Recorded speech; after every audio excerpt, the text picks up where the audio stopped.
روزانہ کا ہے.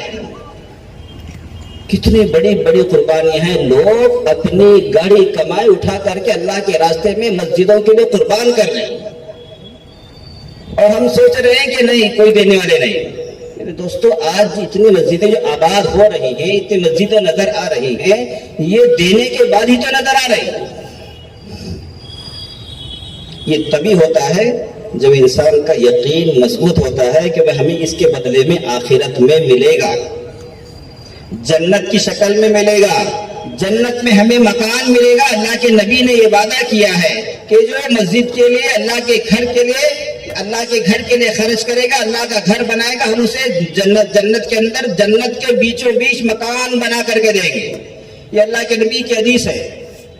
اگر اس پر ہمارا یقین نہ ہو تو جیب سے پیسے نہیں نکلیں گے, اور اگر یقین آ جائے جیب سے نہیں, بینک کے اکاؤنٹ میں سے پیسے نکل کر کے آ جائیں گے انشاءاللہ. اسی یقین کو دوبارہ مضبوط کرنے کے لیے ہماری دعوت تبلیغ کی جو محنتیں ہو رہی ہیں, اسی یقین کو دوبارہ لانے کے لیے ہو رہی ہیں. جو ہمارا یقین کمزور پڑ گیا, اسی یقین کی وجہ سے دینی کاموں میں رکاوٹیں آ رہی ہیں. ہمارا یقین کمزور ہو گیا کہ اللہ کے راستے میں خرچ کریں گے پتہ نہیں ملے گا کہ نہیں ملے گا والی بات, جو ڈاؤٹ والی بات ہمارے اندر جو آ گئی ہے, یہ ایمان کے لیے خطرے والی بات آ گئی.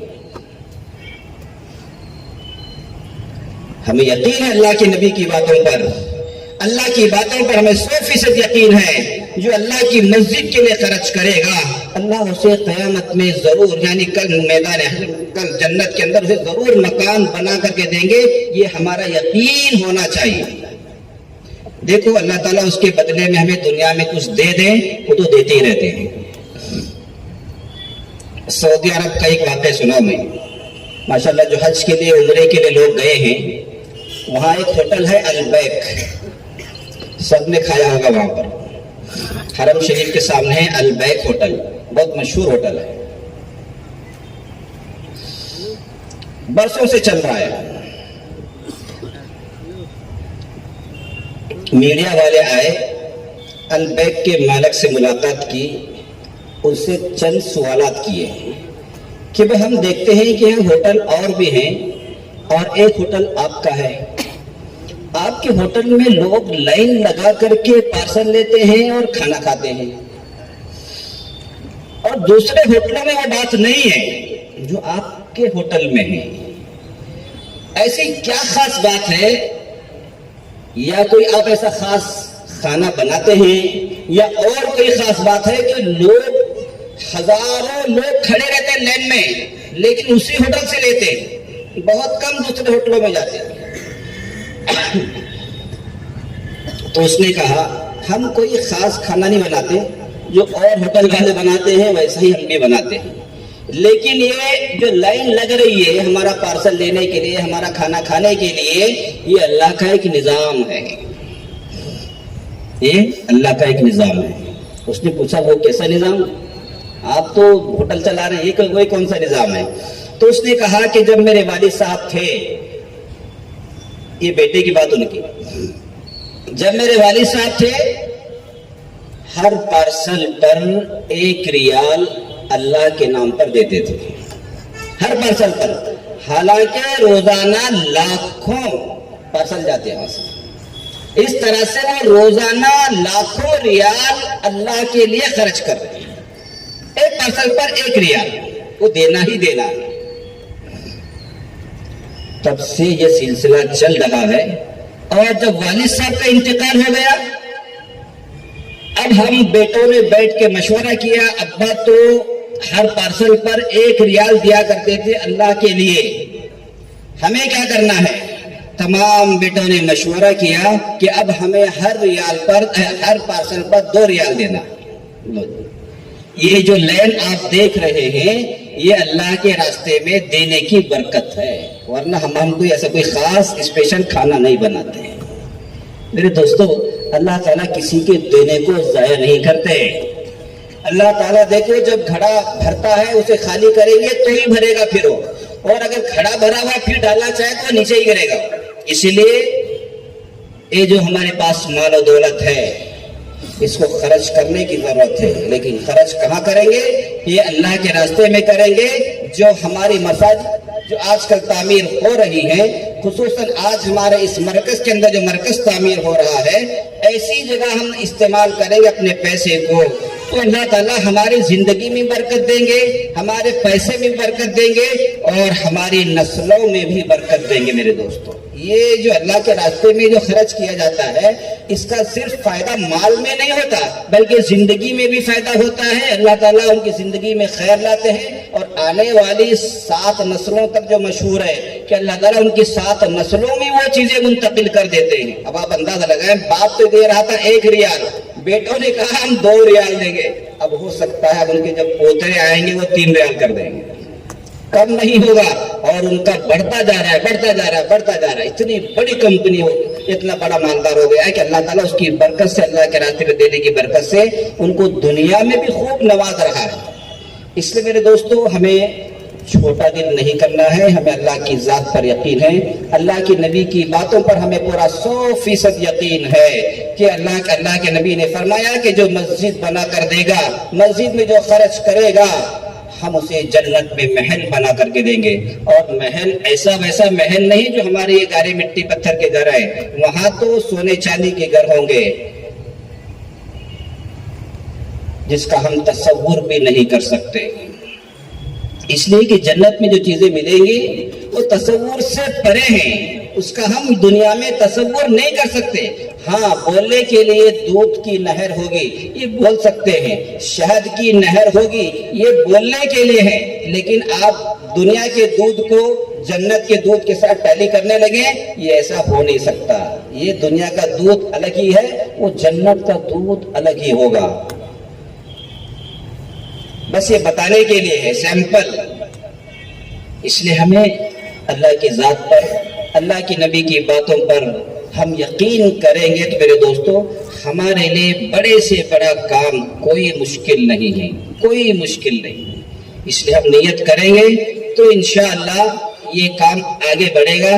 بلکہ میں تو دیکھ رہا ہوں کہ اپنی زندگی کے اعتبار سے جو ماشاءاللہ ہمارا جو تعلق ہے، ایک قلبی تعلق ہے، ایک محبت کا تعلق ہے مڈلگی والوں کے ساتھ، خاص طور سے میرے دوستو ہمارے پورے علاقے کے اندر مڈلگی والے ماشاءاللہ بہت بڑے بڑے کام کر رہے ہیں۔ ایسے نہیں، یہاں علماء بھی ہیں، یہاں کے ذمہ دار بھی کھڑے ہیں، اور پورے اتحاد اور اتفاق کے ساتھ میں، آپس میں جوڑ کے ساتھ جو اس علاقے میں کام ہو رہا ہے، میرے حساب سے کسی اور علاقے میں اتنا جوڑ کے ساتھ اور اتنی محنتوں کا کام کہیں اور نہیں ہو رہا ہے۔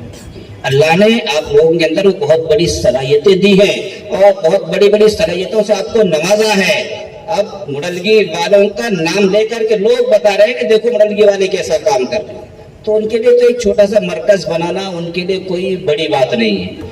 تو مجھے لگتا ہے کہ یہ پورے پیرزادے خاندان والے ہی مرکز کھڑا کر دیں گے، اللہ نے ان کو اتنی چیزوں سے نوازا ہے۔ اور ویسے بھی وہ پیرزادے خاندان سے ہیں، پیراں کے خاندان سے ہیں، وہ بڑے نیک لوگ ہیں، اور ان کے سلسلے میں جو ہوتا ہے نا، ایک بڑی طاقت ہوتی ہے اور ان کا ایک نسبی رشتہ ہے بزرگ صاحب سے۔ دیکھو اللہ تعالیٰ جو ہے نا، وہ بزرگوں سے جو رشتے ہوتے ہیں، پھر اللہ تعالیٰ ان کو اسی اعتبار سے کام بھی لیتے رہتے ہیں۔ مجھے امید ہے کہ انشاءاللہ یہاں کسی قسم کی کوئی تنگی نہیں ہوگی۔ میں امید یہ بھی کرتا ہوں کہ ماشاءاللہ اس میں ہر مسجد والے، ہر بستی والے بھی حصہ لگائیں گے، لیکن مجھے زیادہ قوی امید یہ ہے کہ آپ کو شاید باہر چندہ کرنے کی اور باہر دوسروں کو شاید جا کر کے تصویر کرنے کی کوئی ضرورت پڑے گی نہیں۔ انشاءاللہ یہ چند محلے والے مل کر کے مرکز کو کھڑا کر دیں گے، ایسا کھڑا کر دیں گے کہ ہمارے پورے علاقے کے لیے ایک نمونہ بن جائے گا۔ جس طرح سے مولانا عبداللہ نے کہا کہ ماشاءاللہ سب مرکز بن گئے، صرف مڈلگی کا مرکز باقی تھا۔ اب مرکز والوں نے اور اس بستی والوں نے اور وہ جو کمیٹی جو ہے ابھی سمان کیا ہے، اعزاز کیا ہے، ان کمیٹی والوں نے ارادہ کیا ہے، تو انشاءاللہ یہ ضرور بنے گا، لیکن اس بننے میں ہم سب کو حصہ لگانا ہے۔ لگائیں گے سبھی حضرات، سب ارادہ کریں گے۔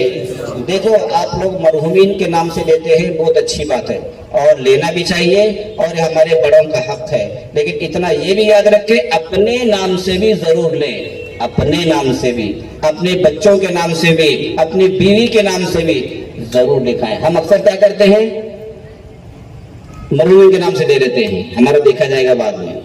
اس طرح ہو کر کے زندگی میں پھر دوبارہ موقع آتا ہی نہیں اللہ کے راستے میں لگانے کا. لیکن مرحومین کے ساتھ ساتھ میں اپنے نام سے بھی ضرور لگائیں. اگر گھر میں 10 افراد ہیں تو 10 کے نام سے بھی ضرور لگانا ہے, اور اپنے بڑوں کے نام سے جو مرحومین ہو چکے ہیں ان کے نام سے بھی ضرور لکھانا ہے. اور جب آپ زندہ ہیں, ابھی آپ کام پر ہیں, ابھی آپ جوان ہیں, تو اپنی بڑی بڑی نیتیں کریں. چلو بھائی ایک دم سے نہیں دے سکتا ہے, ذرا میں 1 مہینے کے بعد, دوسرے مہینے کے بعد انسٹالمنٹ قسطوں کے ذریعے انشاءاللہ میں ضرور اس میں حصہ لیتا رہوں گا. پھر دیکھیں گے آپ انشاءاللہ آپ کی کمائی میں برکت ہوگی. آپ کی اولادیں جب یہ دیکھیں گی کہ میرے ابا مسجد کے کاموں میں حصہ لے رہے ہیں اور اپنا مال اور پیسہ اللہ کے راستے میں دے رہے ہیں, تو بچوں کے اندر بھی وہ چیزیں منتقل ہوتے ہیں. بچے جو ہے نا, جو دیکھتے ہیں وہ کرتے ہیں. بچوں کی ایک عادت ہوتی ہے, وہ نقل بہت جلدی کر لیتے ہیں. جب وہ نقل کرتے ہیں تو آپ پیسے دے رہے ہیں مسجد کے لیے, تو پھر وہ بچے بھی دینے والے بن جائیں گے, لینے والے نہیں. لینے والا ہاتھ سے افضل ہے, دینے والا ہاتھ افضل ہوتا ہے. تو اپنے بچوں کو ہمیں دینے والا ہاتھ بنانا چاہیے. دینے والا, یہ نہیں کہ آپ مسجد کے لیے چندہ کر رہے ہیں تو لینے والے بن جائیں, نہیں, بلکہ وہ ان لوگوں کے لیے ہے جو مانگتے پھرتے ہیں, لیکن پھر بھی دینے والا ہاتھ جو ہے افضل ہوتا ہے. ہم اپنے بچوں کو دینے والا ہاتھ بنانا چاہیے. جب یہ دینے والے بنیں گے تو ظاہر سی بات ہے اپنے پاس ہوگا تو ہی دے گا نا. پھر اللہ تعالیٰ جب ہمیں بچوں کو دیں گے تو وہ بچے بھی خوشحال رہیں گے اور خیر خیرات کا ان کا مزاج بن جائے گا. جب ان کا مزاج بن گیا تو انشاءاللہ اس خیر کی برکت سے وہ بچے بگڑیں گے نہیں, غلط چیزوں کی طرف نہیں جائیں گے, پھر وہ دین کے راستے میں رہیں گے. جب ان بچوں کا مال وہاں لگے گا مسجد میں, پھر مسجد سے انہیں محبت پیدا ہو جائے گی, الفت پیدا ہو جائے گی. وہ کوشش کرے گا کہ جس مسجد میں میں پیسہ لگایا ہوں مجھے نماز بھی پڑھنا چاہیے, مجھے اللہ کے راستے میں نکلنا چاہیے, مجھے دعوت بھی دینا چاہیے, مجھے گشت میں بھی جانا چاہیے. میں نے جس مسجد کو بنایا ہے, تعمیر کیا ہے, اس مسجد کو آباد بھی کرنا چاہیے. یہ اس کے اندر تڑپ اور کڑھن پیدا ہوتی ہے, طلب پیدا ہوتی ہے. یہ تب ہوتا ہے جب اس کو کچھ مال لگا ہوا ہو, اس کا کچھ خرچ لگا ہوا ہو, اور اس کی گاڑی کمائی وہاں خرچ ہوئی ہو, تب جا کر کے وہ محبت اور وہ جذبہ پیدا ہوتا ہے. اس لیے میرے دوستو, اپنے نام سے بھی ضرور لکھائیں, اور مرحومین کے نام سے تو لکھاتے ہی آپ لوگ, لیکن اپنے نام سے بھی اور اپنے بچوں کے نام سے ضرور لکھائیں, اور ان کو بتائیں کہ میں نے تیرے نام سے مسجد میں اتنے روپے دیے ہیں, تاکہ ان کو پتا چلے کہ ابا میرے نام سے مسجد میں رقم لگا رہے ہیں. کل کیا ہوگا, جب بڑا ہو جائے گا یہ ابا کے نام سے بھی ضرور مسجد میں رقم لگائے گا. جب ہم قبرستان میں جا چکے ہوں گے انہیں پتا ہوگا, انہیں احساس ہوگا, انہیں یاد دلانا چاہیے, انہیں جگانا چاہیے. یہ تربیت کی چیزیں ہوتی ہیں. ان کے ہاتھ سے دلائیں پیسے, ان کو بتائیں کہ میں نے تیرے نام سے اتنے پیسے دیے, تاکہ ان کے اندر بھی جذبہ پیدا ہو جائے. ورنہ اگر آپ خاموشی سے دے دیں, دیکھو بھائی اخلاص جو ہوتا ہے نا وہ دل کے اندر ہوتا ہے. حضرت تھانوی نور اللہ مرکزو فرماتے ہیں کہ بعض لوگوں کے لیے زور زور سے ذکر کرنا ضروری ہے, ضروری. ان کے لیے اخلاص میں کمی نہیں آئے گی, اس لیے کہ ان کا اخلاص اللہ تعالیٰ مار دیتے ہیں. یعنی ان کے زور زور سے پڑھنے سے بھی کوئی فرق نہیں پڑتا, آہستہ پڑھنے سے بھی کوئی فرق نہیں پڑتا. اللہ تعالیٰ نے ان کی باطنی تربیت ان کی کر چکے ہیں. حضرت ابو بکر صدیق رضی اللہ تعالیٰ عنہ آہستہ پڑھتے تھے, حضرت عمر فاروق زور زور سے پڑھتے تھے. اب یہ نہیں کہ وہ تو حضرت ابو بکر آہستہ پڑھ رہے ہیں تو وہ اخلاص سے پڑھ رہے ہیں, حضرت عمر زور سے پڑھ رہے ہیں تو دکھاوا کر رہے ہیں, نہیں. وہ حضرت عمر کا مزاج تھا, وہ زور سے رہتے تھے, وہ ہر کام میں زور ان کا. تلوار میں بھی زور تھی, ایمان میں بھی زور تھا, ہر بات میں زور تھا ان کا. اور ابو بکر تو اللہ نے جمالی بنایا تھا, حضرت عمر کو جلالی بنایا تھا. یہ مزاج کا فرق ہوتا ہے. بعض لوگ دیکھ کر کے جذبے میں آ جاتے ہیں, بعض لوگ دیکھ کر کے ان کے اندر اخلاص پیدا ہوتا ہے. ہاں فلاں آدمی لکھا رہا ہے, مجھے بھی لکھانا چاہیے. اگر دیکھا دیکھی بھی لکھا رہے ہیں تو کس کے لیے لکھا رہے ہیں؟ وہ مسجد کے لیے لکھا رہے ہیں, وہ اللہ کے لیے لکھا رہے ہیں, اللہ کے گھر کے لیے لکھا رہے ہیں, کسی اپنی ذاتی چیز کے لیے نہیں لکھا رہے ہیں. بلکہ ایک سے بڑھ کر کے, ایک کو دیکھ کر کے 10 لوگ نام لکھا رہے ہیں. اس سے اس ایک آدمی کو 10 لوگوں کا ثواب ملے گا، اس لیے کہ اس کی وجہ سے 10 لوگوں نے نام لکھایا ہے۔ اس لیے اس میں کوئی بھی ذہن میں یہ نہ لے کہ بھئی میں یہاں انگلی اٹھا کر لکھاؤں گا تو میرا اخلاص باقی نہیں رہے گا، ایسا نہیں ہے۔ بلکہ علماء فرماتے ہیں کہ جو مجمع میں جو بات ہو رہی ہے یہ مسجد کا کام ہے، جس طرح سے بھی ہو جائے، جیسے بھی ہو جائے، لیکن بس کمائی ہماری حلال ہونی چاہیے۔ کمائی جو ہے، پیسہ جو ہے، سب سے اہم چیز پیسہ جو ہے وہ حلال ہونا چاہیے۔ باقی آپ مجمع میں لکھا رہے ہیں یا تنہائی میں دے رہے ہیں، یہ آپ کی بات ہے، لیکن مجمع میں لکھانے کا سب سے بڑا فائدہ یہ ہوتا ہے کہ اللہ تعالیٰ دوسرے لوگوں کو بھی ہدایت دے دیتے ہیں۔ ہم جو اللہ کے راستے میں جاتے ہیں تو نام لکھاتے ہیں، میرا نام لکھو 4 مہینے کے لیے، لکھاتے کہ نہیں لکھاتے؟ کیوں لکھاتے ہیں؟ تاکہ دوسروں کو ترغیب ہو جائے کہ وہ بھی 4 مہینے میں نکل سکے۔